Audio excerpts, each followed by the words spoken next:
Dibattitu fqir u bla viżjoni lejn il-ġejjieni tal-pajjiż.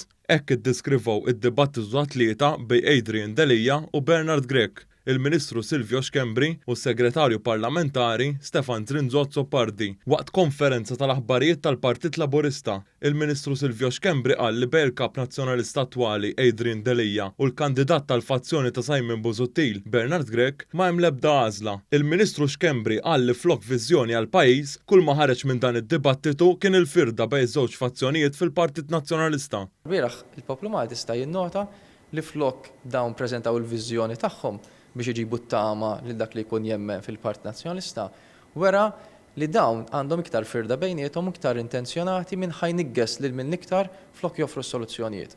Hawnhekk joħroġ il-faqar kbir ta' idejat u viżjoni li għandu l-Partit Nazzjonalista.